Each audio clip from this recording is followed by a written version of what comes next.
Ladies and gentlemen, just Sunstrider here, and welcome to what will be part 1 of Sunstrider's Planetside 2 Beginner Guide. And before we jump into the game, and I start explaining, the aspects of the game, I first want to go over the lore. And if you don't know what lore means pretty much the background of a game. Or anything, really, but in this sense, is the background of a game. And Planetside 2, unbeknownst to some people, actually has a lore. Now, a lot of people might think that a game like this, a first-person shooter, massive multiplayer online first-person shooter, doesn't have a lore. They think it'd be like Battlefield or Call of Duty or something like that. But I'm here to prove you guys wrong. I have made a big slideshow presentation in Google Docs, a legit full presentation to explain the lore and go down step by step what happened, what brought humanity to Araxis, what triggered the three factions uprising, and an inevitable war against each other. Now, as much as fun as I've made actually making this thing, this will not be a legit presentation at all. And if I do flub once or twice, then that's just me talking. Alright, there's going to be a lot of talking. And the way I'm going to do this is I'm just going to go through all the slides, say what's on those slides. And at the end, I'm going to do a little recap. And of course, like a good presenter, I will present my sources and other links if you guys end up getting interested in Planetside 2.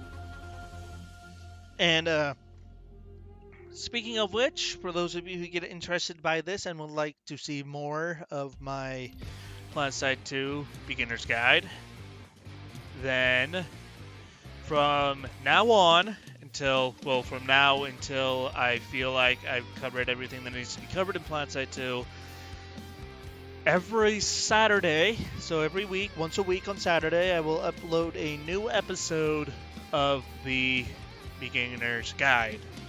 And I'll do everything from the lore, which is what I'm going to do today, from getting started, choosing a faction, getting through the god-awful tutorial that this game has, at least in terms of recording this, and just teach people what to do, what is my personal veteran advice. I've been playing this game since a month after it came out, so in and around 5 years, because Planetside 2 has been out for 5 years. Speaking of which, happy birthday, Planetside.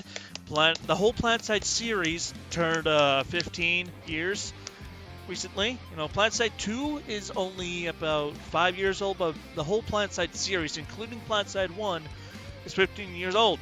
So congratulations, Planetside. Here's to another 15 years. But anyway, ladies and gentlemen, strap in. It is going to be a bit of a trip down memory lane for me, because I had a lot of fun making this presentation. I've spent the past week or so going onto the lore page, Planetside 2's Wikipedia page for the lore, and just going through it and making this presentation. So, ladies and gentlemen, sit back, relax, pull up a chair, grab some popcorn. You're going to learn the rise of the empires. Because the part 1 is just pretty much everything I just explained, at a glance, just another shooter, empty backstory, Call of Duty Battlefield. And this may be a beginner's guide, but before we jump straight into the game, one must answer the age-old question: why are we here?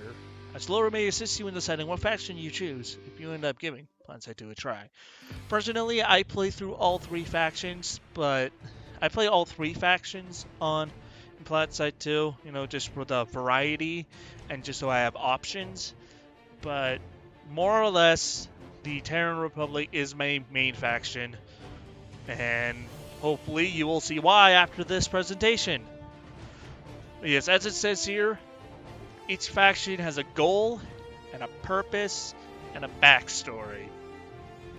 So, ladies and gentlemen, here we go. Part 1, the war that started it all. On January 18th, 2426, the biggest war on Earth erupted as the 6th biggest superpowers declared war on each other. In the beginning, Earth was a spinning time bomb. Population became so massive that human life could not even be sustained. Little natural resources left, the superpowers figured that this was humanity's last stand. There was no other choice. The war lasted a solid 18 years, killing over half the bloody population because of food shortages and mass bombings.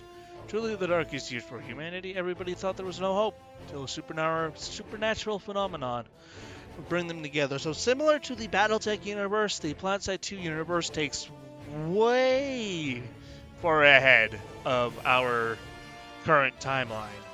Now in 2426, we're currently in 2018. So yeah, this is definitely way in the future. Somewhere else. But anyway. So, the 6 rated superpowers, they were never named. So the 6 rated superpowers were never named. So it's not like it's America, Canada, the UK, Russia. There's none of that. None of that was actually named. It's just the 6 greatest superpowers declared war on each other. And this is just all the pictures I got came off of the Planetside 2's wiki page as well, except for one, which you will see that later. All of them except for one were taking off of the Planetside 2 wiki page, and the other one was taking off of, I think, the wiki page of the actual Planetside 2 game, but we'll get to that later. Yeah, half the population, there's like 7 billion people on Earth right now, I imagine that just cut in half. And like half of the landscape decimated because of food shortages, mass bombings, repeated conflict, and just everything just... So yeah, and then part 2, the wormhole. The supernatural occurrence was in fact evidence of a wormhole.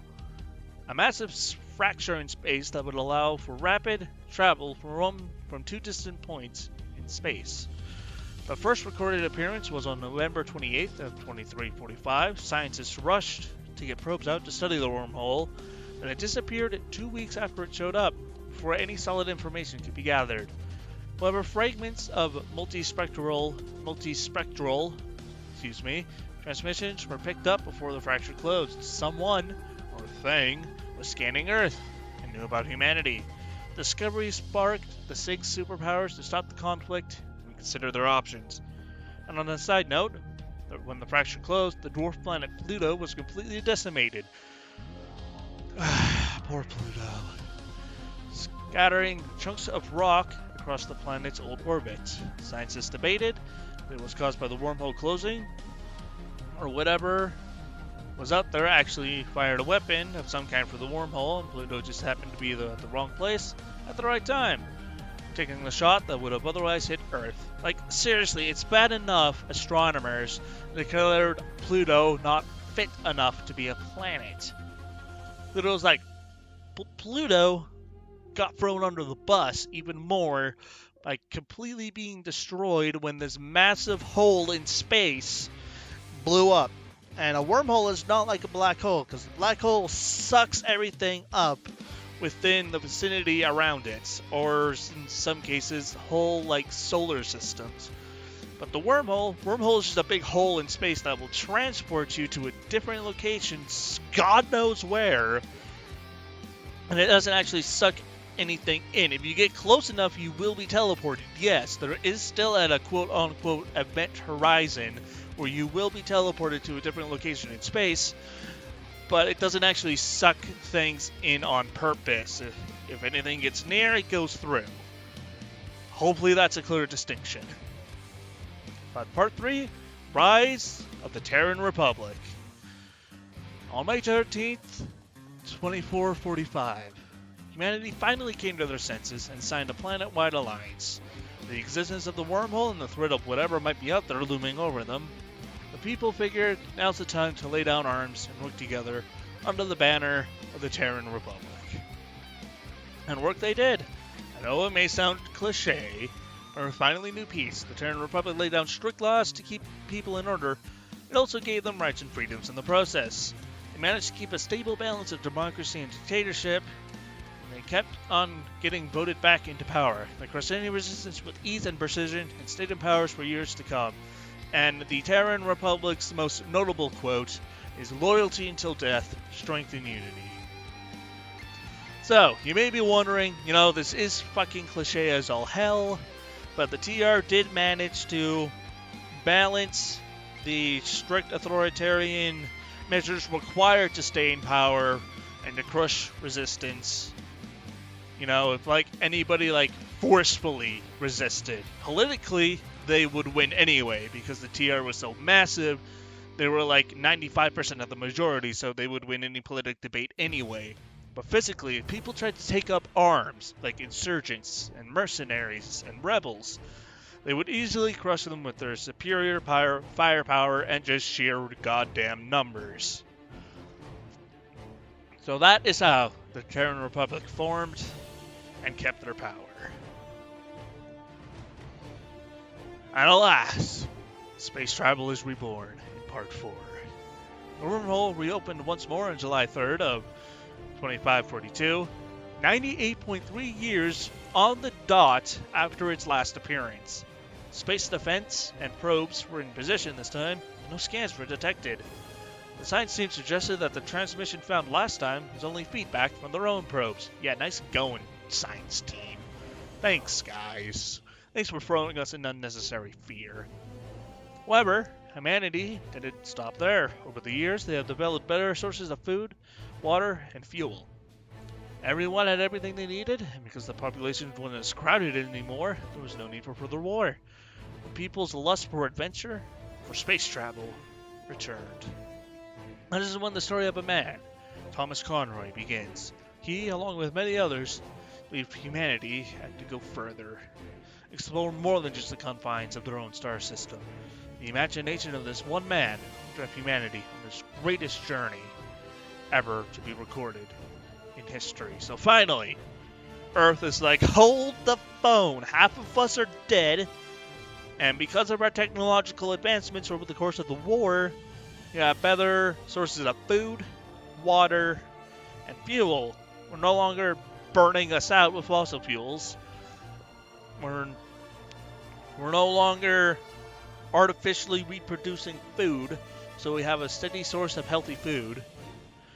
Or maybe they are artificially producing food, but they found some way to do it good, so they don't get fat off of it.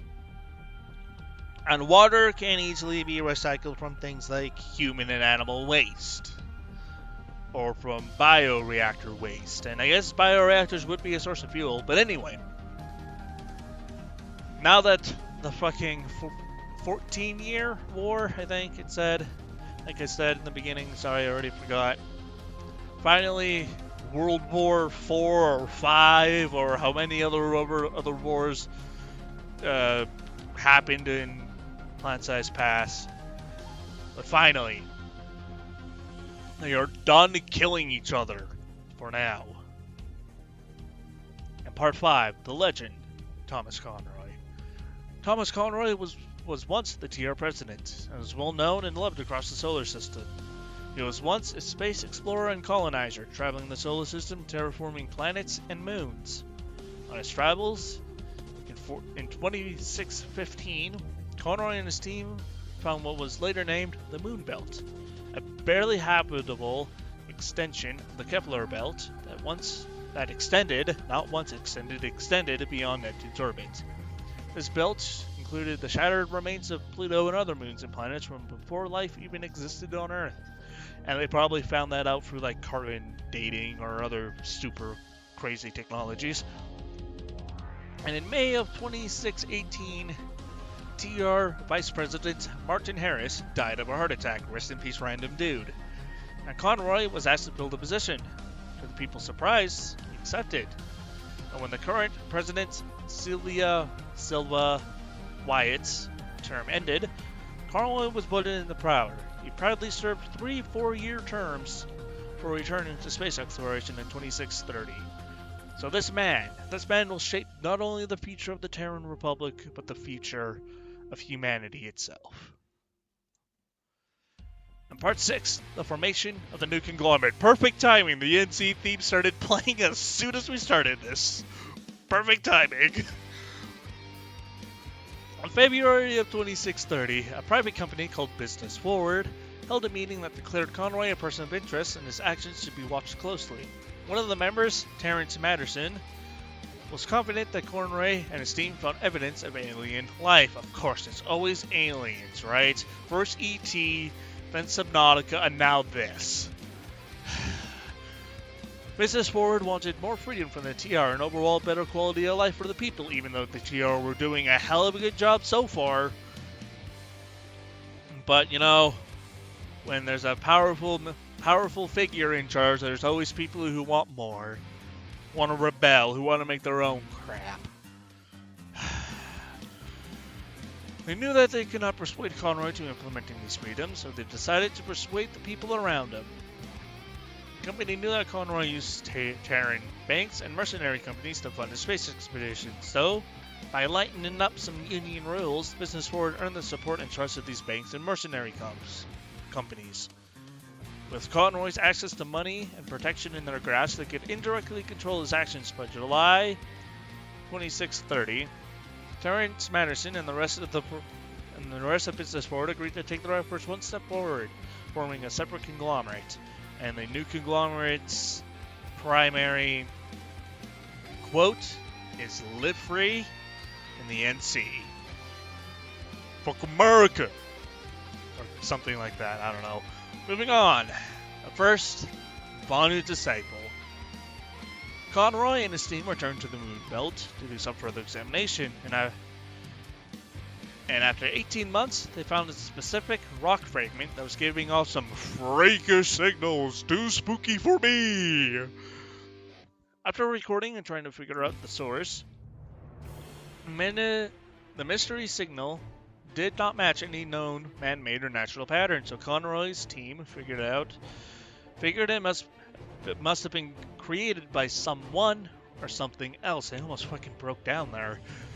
Conroy's team returned from the trip, and using his connections, Conroy gathered the proper equipment needed to investigate the mystery signal, and this is where the new conglomerates, formerly Business Forward's persuasion over Conroy's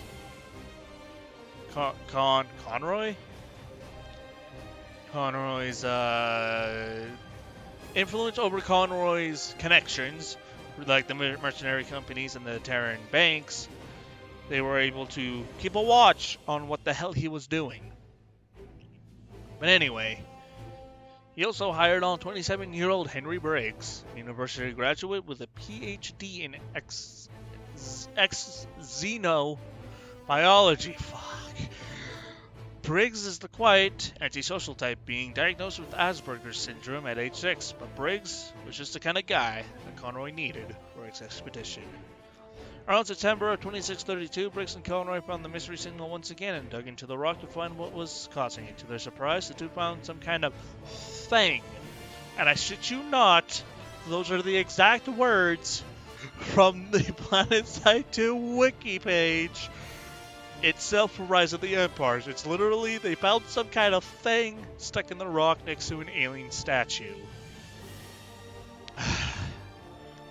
Even after being warned, Briggs proceeded to touch the statue, even against his will, after which he got struck by visions of a lost alien species, and a single word echoed in his mind: Vanu. As time went on, Briggs felt changes in his personality and thought process. Finally found his lot in life, to find the origins of the Vanu. 10 more years after this historic event, Briggs will commit suicide for unknown reasons. I mean, it's some sort of alien species, so I mean, it's probably gonna make him do some weird shit. One of the Vanu's most known quotes or mottos is, evolve, evolve, or perish. That brings us on to part 8, the Mad Space Rush. In May 2634, when Conroy returned to Earth and announced his discovery, the planet exploded in space travel. Hundreds upon thousands of people rushed to the open vastness of space to find any more signs of alien life. People tried their hardest to find more artifacts, or better yet, an actual alien, dead or alive. But alas, no one found any other signs. Soon enough, the lust of the hunt died down, except for the few true believers. After the lust died down, Conroy was having dinner with Briggs. The two have actually become good friends since Briggs' personality took 180. Briggs reminded Conroy that the wormhole was planned to reopen again in a few years, and Conroy had either a brilliant or crazy-ass idea. Yeah, mad space rush, everybody's like, oh my god, alien life! And being the curious creatures that we are, humans took to the stars to find more. But alas, nothing was found, except the people who truly did not want to give up, the true space pioneers, continued onwards. And, Conroy and Briggs are having dinner at their local space burger thing.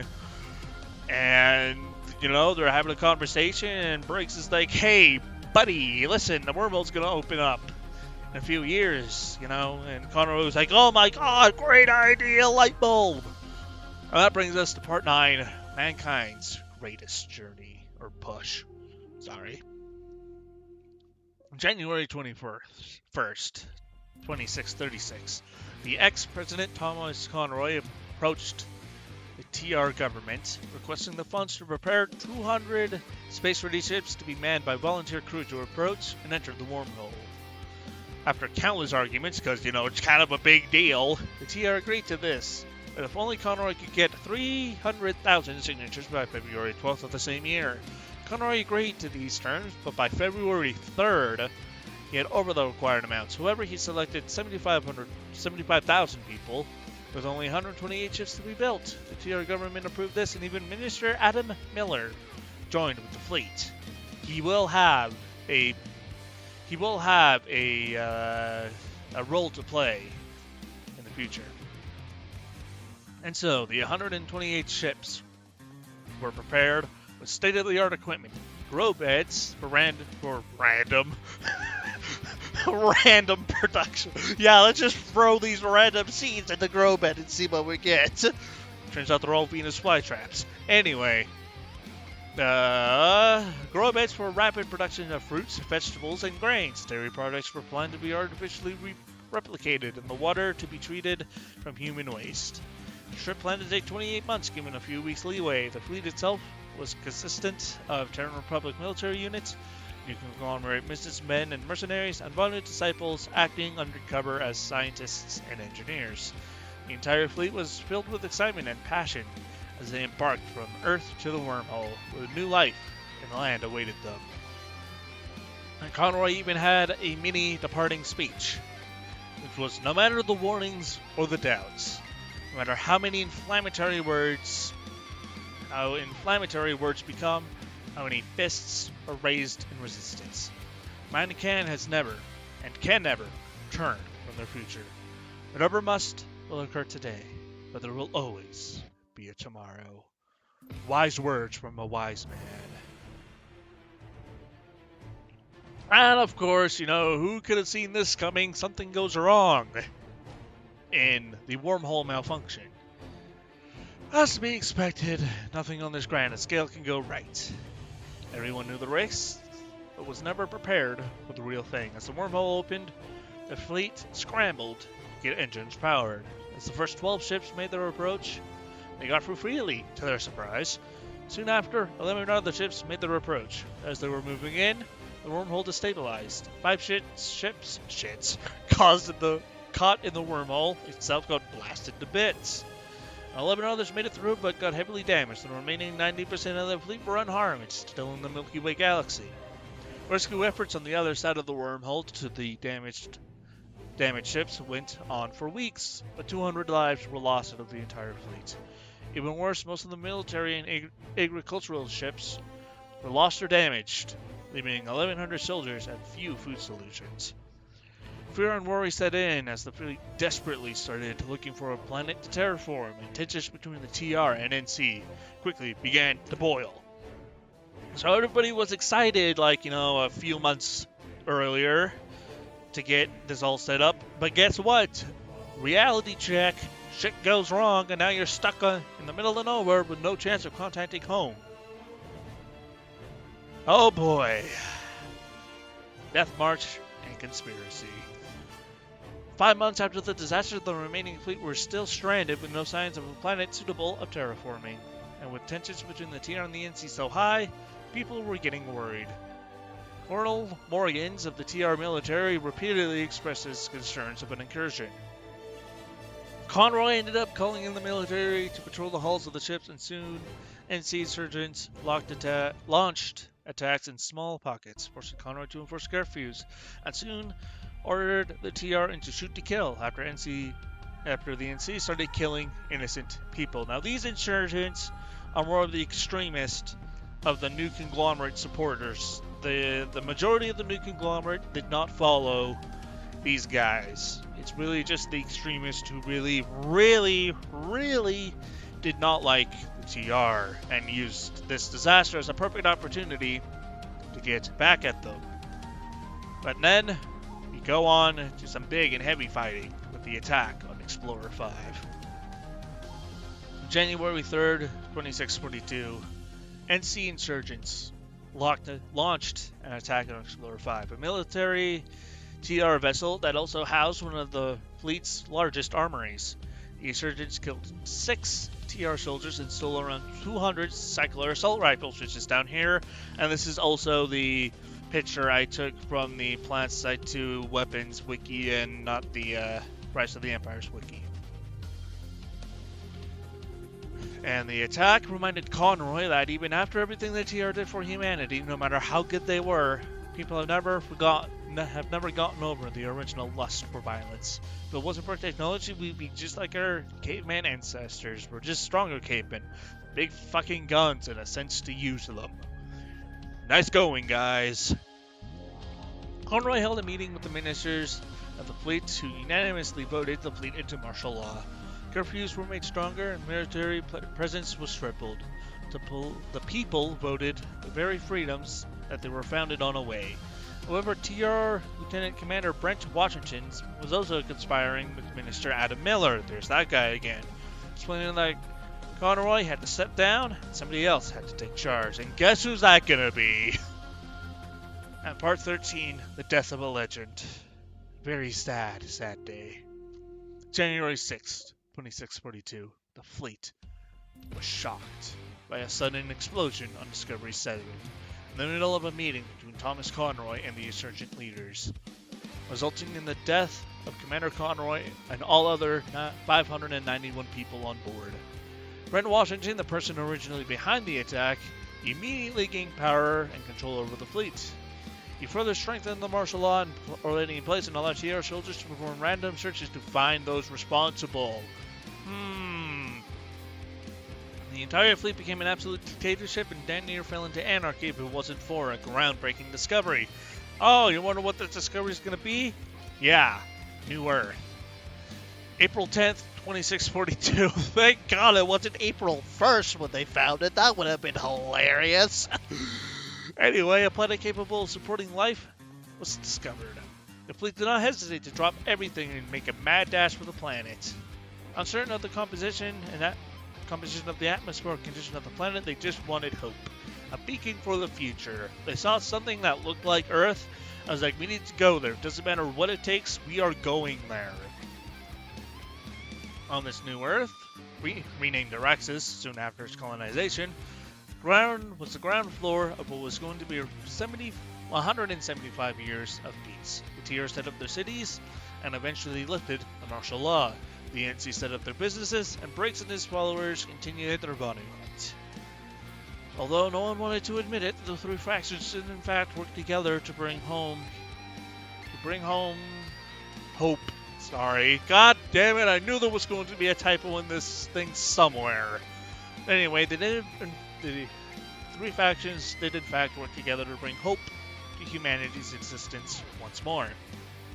However, when Briggs found another Vanu artifact, he and his team discovered that the Vanu had been extinct for approximately 325 years before the humans arrived through the wormhole. Shortly after, as stated earlier, he committed suicide. However, one man, Will Scott, kept Briggs' dream alive and formed his followers into an independent sovereignty. The Vanu sovereignty. Part 15, The Never-Ending War. June 21st, 2845, after the 175 years of peace, the people once again pinned themselves against one another. Both the NC and TR blamed each other for mass civilian disappearances, or massacres, that led the NC into launching an assault on the core desert regions of the planet that was home to a TR prison yard. This led to full open conflict between the two factions, and the VS, wishing to stay independent, declared war on whoever would go against their views, and so the three factions exploded into another great war. Soon after the war broke out, the three factions developed rapid rebirthing, and instant nanite construction that wiped attrition from the war. All three factions still held the ground and will continue for many years to come. So pretty much rapid rebirthing technology would mean that a soldier would get killed, he'd fall on the ground, his body would instantly disappear, and apparently his mind and entire consciousness would somehow turn into another form, another body in some rebirthing center somewhere. He or she would wake up, get armored up, get a weapon again, and go back out there. I don't like that, to be honest. I don't like that idea. It sounds pretty weird and improbable, but then again, it's a video game. It's not supposed to be totally realistic. And nanite-based construction pretty much meant that tanks, aircraft, guns, ammunition, anything can be created like that. And now, that has come to the end of the presentation. There's only one question left. Who do you choose if you end up wanting to play Planetside 2, that is? The Terran Republic, the militaristic dictatorship democracy mix, who only wish to reunite the warring factions and return to Earth or find a way to return to Earth. The Vanu Sovereignty, who are technology worshippers who wish to find the origins of the Vanu Sovereignty, figure out if they can find a way to bring them back, and pretty much force everybody into submission to their views or kill them off, or the new conglomerate who are just rebels who want to be free. They believe a miserable free man is better than any form of imprisonment, being religious or militaristic. Despite all of that, my personal view goes with the Terran Republic. Loyalty, strength. They want to reunite the warring factions. They just want to go home. They don't want this war. They just want to go home. And like a good presenter, I'd like to take a minute to cite my sources and some other links you may be interested in. And of course, all these links will be in the description below. For starters, there's the Planetside 2 Rise of the Empires wiki, which I used for all of the information and about 90% of the pictures. The music video, which I just put on a loop in the background for you guys to listen to. Planetside 2 player site, which is what you need to do to make a Daybreak Games account if you wish to play this game. And Planetside 2 is also on Steam, but again, you need a Daybreak Games account. So ladies and gentlemen, that is going to call it here for the presentation. I had a lot of fun making this. Hopefully you guys are interested. If so, like I said, every week, every Saturday, will be a new episode of the Sunstrider's Guide to Planetside 2. And I really do like the lore of this game. The lore really does not get a lot of attention in this game, and it deserves some light. So even if you don't end up being interested in the game because shooters aren't for everybody, I understand this. And hopefully you guys, at least enjoyed it. And thank y'all for watching. I'm going to call it here. I'm out. Peace. Oh, wait, before I go. If there are any questions about the lore, please say them in the comments below. I will do my best to answer them, because I am not perfect. Ladies and gentlemen, for real this time, I'm out. Peace.